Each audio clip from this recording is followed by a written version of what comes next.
ঘন কুয়াশার মাঝখানে এক নামহীন অস্তিত্ব। সে কথা বলে না, শুধু চেয়ে থাকে। আজ শুনবে তার গল্প। সে, যার নাম নেই। এই আয়নাটা। বারবার মনে হচ্ছে কেউ তাকিয়ে আছে। আলো নিভে গেলে সেই ছায়াটা ফিরে আসে। আমি নাম দিয়েছি ওকে সে, কারণ ওর নাম নেই, কিন্তু উপস্থিতি আছে। ভয়ঙ্কর। কাল রাতে ঘুম ভেঙে দেখি আয়নার পাশের দেয়ালটা কাঁপছে, ঠিক যেন কেউ ওদিক থেকে ধাক্কা দিচ্ছে।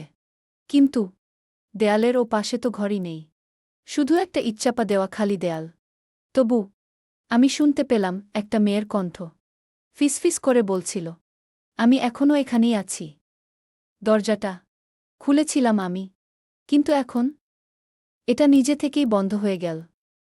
বাতাস নেই, কারেন্টও নেই, তবুও দরজার ওপাশে কার যেন নিঃশ্বাস। আমি কান পেতে শুনলাম খুব ধীরে।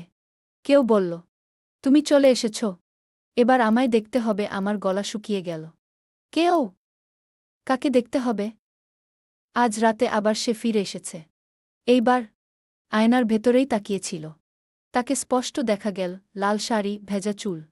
আমার চোখের দিকে তাকিয়ে বলল, তুমি আমায় ভুলে গেলে।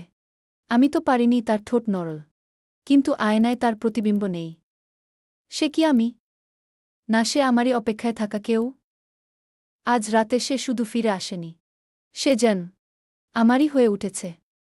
আমি তাকিয়ে আছি আয়নার দিকে, আর আয়না তাকিয়ে আছে আমার দিকে। সে এখন আর আয়নার ভেতরে নেই, সে আমার পেছনে দাঁড়িয়ে আছে। আমি অনুভব করতে পারি তার নিঃশ্বাস, তার অভিমান, তার উপস্থিতি। সে বলল, তুমি আমায় ভুলে গেলে।